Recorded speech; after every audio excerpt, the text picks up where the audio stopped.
السلام علیکم سامعین، آئیے جانتے ہیں کہ حضرت ابن عباس رضی اللہ تعالیٰ عنہ سے مروی ہے کہ روم کے بادشاہ نے حضرت امیر معاویہ رضی اللہ تعالیٰ عنہ کی خدمت میں ایک خط روانہ فرمایا جس میں چند سوالات کے جواب مطلوب تھے۔ حضرت امیر معاویہ رضی اللہ تعالیٰ عنہ نے اس خط کو واپس کر دیا اور لکھ دیا کہ مجھ کو ان سوالات کے جوابات کا علم نہیں۔ پھر شاہ روم نے حضرت ابن عباس رضی اللہ تعالیٰ عنہ کی خدمت میں یہ خط ارسال فرمایا تو حضرت ابن عباس رضی اللہ تعالیٰ عنہ نے سوالات کے جوابات لکھ کر بھیج دیے جو حسب ذیل ہے۔ اس سے پہلے ویڈیو کو لائک کر لیں، چینل پر پہلی مرتبہ ہے تو سبسکرائب کر لیں۔ تو آئیے شروع کرتے ہیں۔ شاہ روم، کلاموں میں سب سے افضل کلام کون سا ہے؟ اس کے بعد کس کا درجہ ہے؟ تیسرے نمبر پر کون سا ہے؟ چوتھے اور پانچویں پر کون سا ہے؟ جواب: افضل الکلام لا الہ الا اللہ، بشرطے کہ اخلاص کے ساتھ ہو۔ نمبر 2، دوسرے نمبر پر سبحان اللہ و بحمدہ ہے، یہ تمام مخلوق کی دعا ہے۔ نمبر 3، الحمدللہ، یہ کلمہ تشکر ہے۔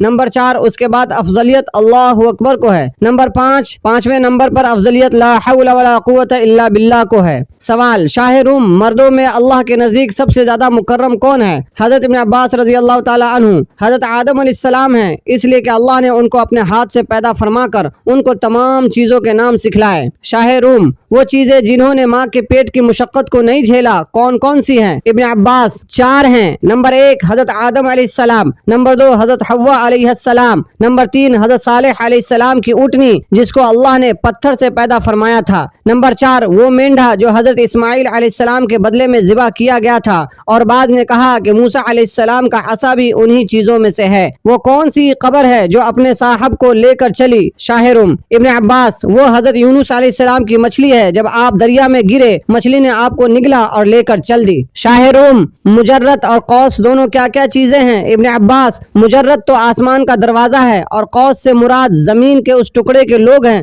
جو طوفان نوح سے محفوظ رہے تھے اور غرق نہیں ہوئے تھے۔ شاہ روم: وہ کون سی جگہ ہے جہاں سورج صرف ایک مرتبہ طلوع ہوا اور وہاں سورج کی دھوپ نہ تو کبھی اس سے پہلے پڑی اور نہ کبھی اس کے بعد پڑے گی؟ ابن عباس: یہ وہ جگہ ہے جہاں موسیٰ علیہ السلام نے دریا میں اپنا عصا مارا تھا اور اس میں 12 راستے ہو گئے تھے، اس کے بعد وہ راستے سمندر میں تبدیل ہو گئے تھے۔ جب تمام سوالات کے جوابات شاہ روم کے پاس پہنچے تو اس نے کہا کہ یہ جوابات تو وہی دے سکتا ہے جس نے نبی صلی اللہ علیہ وسلم کے گھر میں پرورش پائی ہو۔ ویڈیو پسند آئے تو آگے شیئر بھی کر لیں۔ کمنٹ میں حضرت ابن عباس رضی اللہ تعالیٰ عنہ کے بارے میں دعائیں الفاظ ضرور لکھیں۔